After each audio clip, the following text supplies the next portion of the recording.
Let's get one thing squared away right from the start. This is not a guide on how to be good at Last Stand, and it's certainly not a guide on how to be good at PvP. This is a guide on how to not suck a big dog's cock in Last Stand. I'm simply going to teach those that need the guidance how not to be totally fucking useless. If you want to learn more than this, then there are people vastly more qualified than myself out there. Having just experienced the joys, the tears and the laughter of Last Stand, my only goal here is to provide a modicum of support to players like myself who wish to transition to some light PvP spanking. My first experiences of Last Stand mostly involved me getting one-shotted, getting lost and then getting one-shotted again. Hopefully I can push you up the first little bit of the learning curve and save you making the bucket load of mistakes I made. I mainly solo PvE and I'm not particularly good at that. However, my inability to PvP effectively is legendary in its proportions. But if you're a casual PvE player like myself, wondering whether to start doing some Last Stand, or you've tried it and hated it, my aim is to simply hold your hand through the initial traumatic transition. As a PvE player about to face plant into PvP, you must first face up to the reality of your situation. Metaphorically, you are basically about to put on a pretty summer dress, some badly applied lipstick, and walk into a Hell's Angels bar. You're going to walk onto the stage, push the lead singer away, grab his mic and shout, "So which one of you lady cunts is up for a fight?" You're going to be outnumbered and outgunned, and you must be mentally prepared to go home with a split lip and some boo-boos on your knees. But take heart, if you're prepared to embrace the changes of your new reality, you can readily get reasonable results, and dare I say, have fun in Last Stand, and not be a total dead weight on your team. The question is then, why would a new PvE player like myself do Last Stand? Because it's not Lexington. I shit you not, they should just rename Last Stand to Not Lexington.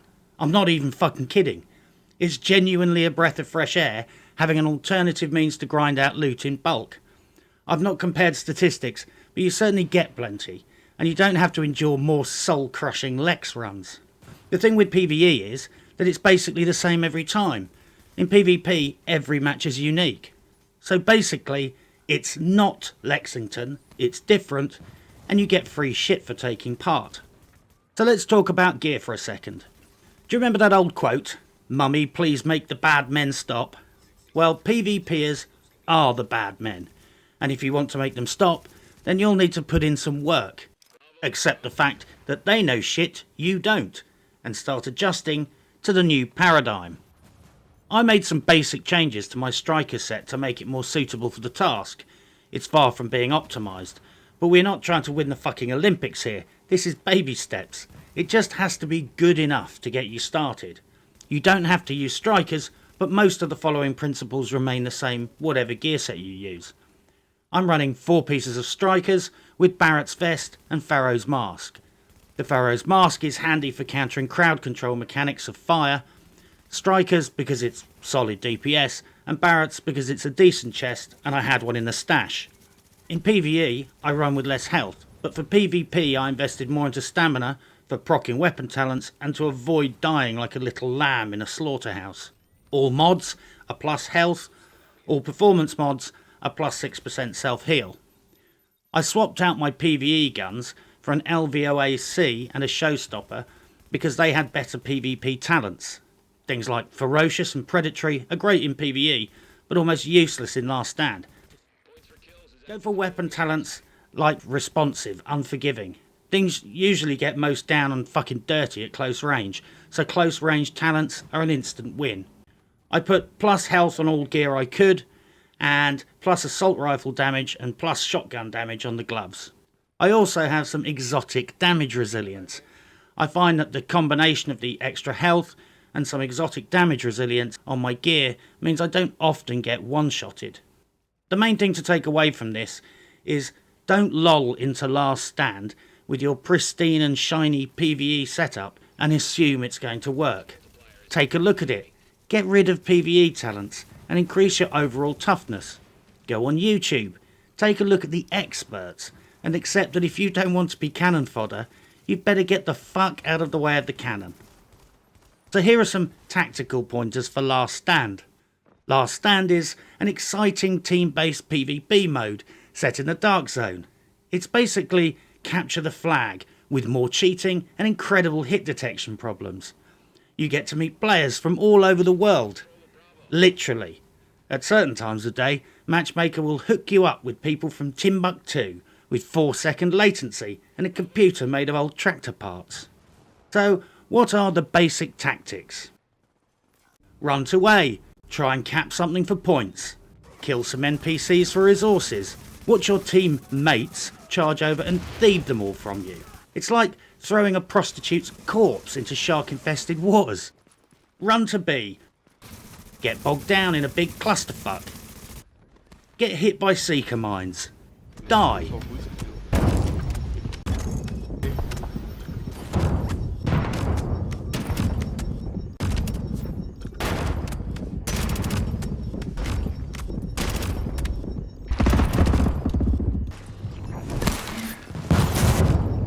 Respawn. Run back to the clusterfuck at B.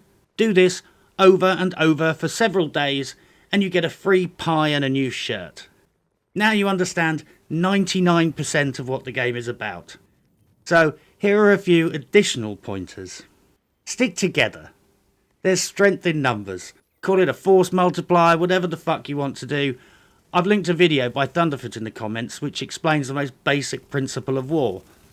If you are half as fucking clueless as me, you will want to stick close to teammates who actually have a fucking clue what's going on. Use the defib heal. That lets you revive a friendly player from a distance. It's bloody useful and lets you get a teammate back into the fight without having to crouch on his face like a fucking donkey for what will seem like an eternity. Reviving gives you points and gets you an instant ally. I also use the Seeker Mine, God forgive me. I'm not spec'd into it so it doesn't do much damage, but it is very handy if you are a clueless and skillless fuck like me. It's basically a psychological weapon. With so much cheesing going on with one-shot seeker mines, if you get into trouble, drop this fucker on the ground and watch everyone run to the hills. They don't know it's barely going to hurt them, they just panic and flee the scene. Remember that kid at school who had diarrhea and shat himself? Remember how everyone ran? You want to be like that guy. And if you were that kid at school who shat himself, I'm sorry for making you relive your traumatic childhood memories. For the same reasons, it's great for flushing people out of cover.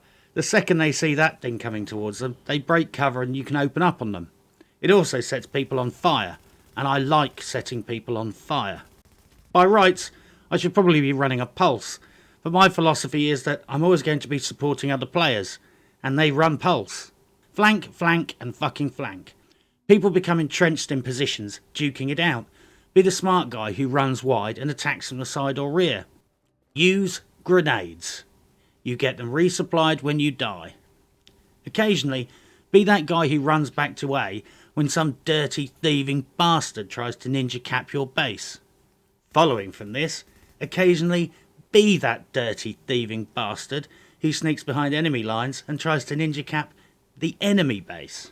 Try not to aim down sights at close range. For me, ADS is fucking hardwired, but you need to learn to stop. When the guy starts chicken dancing in front of you and dive forward rolling, you will entirely lose sight of him if you're looking down the barrel of your gun. There's also a map. Press M. I struggle to find my own arse in the dark and I've even sketched out instructions, so I use the fucking map all the time. Talking of which, when you die, you can select different spawn points. Don't just mash the respawn button like you have no fucks to give. PvP players are not NPCs. Forget that at your peril. After months of PvE, you'll be mentally trained to adjust to the predictable patterns of NPC behaviour. Real people, however, have a nasty habit of being entirely unpredictable and will try and counter you in any way possible. PvE enemies are finely honed AI deathlords expressly purposed and brought into creation just to fuck you up. They are, however, vastly inferior to a half-stoned veteran PvP player sitting in his pants in his mum's basement. When the hunters showed they could use counters, duck out of cover and heal, and try and create a tactical advantage, everyone was super impressed with the AI. We can talk about artificial intelligence another day, but for now, just understand that as impressive as the hunters are, they don't even compare to the lethality of a 13-year-old Scandinavian PvPer. I guess we have to deal with the subject of airburst seeker mines. Use your fucking ears. Everyone is complaining about seekers, but you can hear those squeaky fuckers a mile off. You hear squeaking, run like someone with murophobia. I use that word to appear cleverer than I am, although listening to myself now I probably just come across like a bit of a ponce. Murophobia, by the way, is the fear of rodents. There you go, that's your factoid of the day. If you don't want to be one-shotted by seeker mines, take some basic measures to counter. Stack on some exotic damage resilience and some extra stamina. Use some common sense. If you see people bogged down in a corridor fight, the laws of the universe dictate it's only a matter of seconds before some fucker lobs a seeker mine. People love using seeker mines to attack around contested corners or in choke points. Learn to spot these locations and be ready to deploy your finely honed running away skills. Also, don't moan about everything that kills you. Yeah, shield guys annoying, turrets are annoying, and the dreaded airburst is annoying. But fuck, if you think what someone is doing is so overpowered, do it yourself and try it out. At the end of the day, the enemy is, after all, trying to fucking kill you. Demanding that they all show good manners and etiquette is a bit rich. Take heart in the fact that most of the time, people win encounters because of 3 reasons. They are properly geared up for PvP, unlike myself. They have some skills, unlike myself, and most often, they outnumber you. Accept the fact that some players cheat, and you will lose encounters just because the other guy runs hacks. But more importantly, accept the fact that most of the time, when you take a solid fisting in a back alley, it's because the other guy is doing more things right than you, and you need to learn and adjust. Most important of all, if something keeps killing you, and you're either too disinterested or inflexible to learn how to counter it or gear to survive it, please, for the love of God, don't scramble for the forums and start screaming for nerfs. Given the current state of the game, we all need to be very careful that we don't end up with a bunch of gear sets and abilities that are all shit, all nerfed, all average, and all fucking boring to play. So what are the pros and cons of Last Stand? It's not fucking Lexington. Finally, another option for loot grinding that is not Lexington. The loot cash drop rate is fairly decent, even for a substandard player like myself.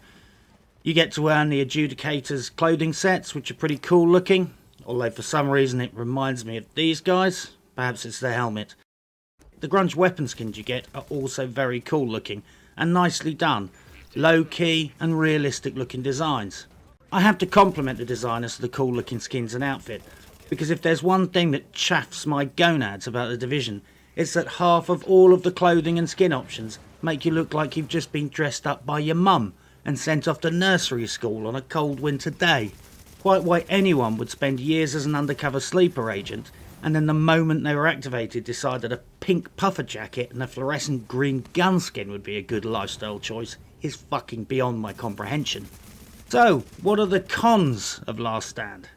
You will regularly get put in rape teams, where the matchmaking is so one-sided, it's like watching Boy Scouts being thrown into the octagon. There'll be broken teeth and bits of skull scattered across the floor. Take heart though, that half the time this happens, you'll be on the winning side, and you'll be the one stamping on the child's skull. Metaphorically. Matchmaking at certain times of the day is farcical. Today I joined early in the morning and got sent from failed team to failed team, joining halfway through a losing match every time. I can only assume I was being co-opted into the failed teams where people were rage quitting. I was basically the substitute in an ongoing cycle of failure. The netcode actually feels pretty decent in some ways, but holy fuck, hitting a moving target at range is ridiculously hard. Often players can seem almost flickery as they traverse the terrain in front of you, and this could be in part a lot of the reason many encounters end up being face-tanking chicken dances. On the subject of the game code, one thing that a lot of players still experience is the annoying bugs where throwing a grenade or using an ability can sometimes freeze up some other thing. Sometimes you will die for no other reason than your controls freezing up, and it's as fucking annoying as dropping your phone in the toilet. There's no cure for this anytime soon. Do some breathing exercises, try not to smash anything, and crack on. The dreaded chicken dance is obviously still a thing. There is a known exploit where you can become virtually impossible to hit by spazzing out on your keyboard and basically inputting a ton of movement commands. It appears that the server gets confused about your exact location and most bullets will miss you. Sadly, this is not a two-way street, and the guy doing this will have no problem shooting you in the vagina. Why this hasn't been fixed in a fucking PvP game is unfucking forgivable. No conversation about the Division PvP can avoid at least touching on the issue of cheating. Let's not fuck around here. The Division sets the gold fucking standard for being an entirely hack-friendly game. At launch, it was released with no embedded anti-cheat whatsoever. They have no effective partnership with a reputable anti-cheat company, and vast amounts of game-critical data is held client-side. If the major paid cheat companies held a yearly award ceremony to reward their best revenue generators, the Division would get a guaranteed spot on the podium every year. Anyone who says cheating is going to be dealt with by a report form and some data analytics is either a fucking cretin or a shamefaced liar. Sure, you might catch the odd person who is blatantly teleporting around the map, or the numbnuts who set his headshot slider bar to 100%, but short of catching people who are so obviously fucking moronic they probably need the hacks just to negotiate their dailies, 99% of cheats are gonna get away with it. Let's face it, how the fuck can you tell the difference between an awesome player and a cheat? Did that guy pop his signature skill just before he ran around the corner, or did he just set his HP slider to 500%? Did that other guy have several talents proccing when he melted you in 0.4 seconds? Or does he just have his damage slider set to 300%? Some players will kill you because they are awesome, completely min-maxed and experienced. Sadly though, we will likely never know who is good and who is cheating. The mystery player phenomenon is probably the most irksome thing about Last Stand. In some matches, there'll be one or two players that score so ridiculously high that even their own team is calling them out. And I'm not talking about exploiting here. I encountered one of these guys myself. It was face tanking 3 friendly players. I came up behind him and at fairly close range emptied a mag from an LBOAC with strikers into the back of his fucking noggin. I took away about 5% of his health, and within 10 seconds he had killed all 4 of us. Call me paranoid, but I think there is something mildly shady about that. Someone has rightly pointed out that this could be an issue of hit detection, and it seems like a common scenario. My only question is this: how come all 4 of us had issues with hit detection when shooting him, but he had no problem at all shooting all of us? My striker set seemed to be registering the hits just fine as well. I've got nothing to gain here. I'm not saying I'm a great player and the only reason I'm not doing better is the cheaters. In fact, it's the opposite. I'm a fairly shit player and I play for fun. I just think hackers are fucking annoying and detract from the game. Just as importantly, it also means that all of the truly amazing, godlike PvPers have to face a barrage of accusations that they don't deserve, because nobody trusts this game to police hacking. At the end of the day though, just be philosophical about it. Try and remember the names of the immortals in any match and avoid taking them on 1v1. It's a game for fuck's sake. Don't get angry about it. Just be at peace with the notion that some people need to cheat at a video game to feel better about themselves. Who is really the loser here? Certainly not us. It's also worth remembering that each player has his or her own perception of what's going on in the game as dictated by the netcode. That guy who appeared to snapshot from 100 yards might have been there for 5 seconds aiming, but this information wasn't conveyed to you. On his screen it might look totally normal, but from your perspective he's as shady as fuck. Shrug it off, take a deep breath, respawn and crack on. Harbouring a burning fury about the injustices of the world will only eat you up inside. Better just to give the guy the benefit of the doubt and remember it's just one death in what's going to be a very long line of deaths. Overall, Last Stand is a very respectable attempt at a PvP battleground by Ubisoft, but it's not without its flaws. Bad hit detection, laggy servers, low player population, matchmaking from hell. But considering this is the first iteration of this mode, all of this I can forgive. I cannot, however, forgive the fact that someone released a PvP game in 2016 with zero anti-cheat.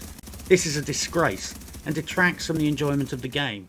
Without that element of trust, every time someone makes an amazing play, survives an impossible encounter, or scores incredibly highly, there is always an element of suspicion. I'm sure that most people aren't cheating, and I know for a fact that most people in Last Stand are just significantly better at it than me. But because there is zero incentive not to cheat, those doubts creep into the thoughts of a lot of players when they lose an encounter that they think they should have won. Having no anti-cheat is neither fair on the shit players like me, nor on the extremely skilled players who face a constant barrage of accusations. This said, I've been playing quite a bit this week, and I have seen some pretty shady shit going on. I might not be very good at PvP, but I'm not fucking blind, and I can read the numbers on a screen.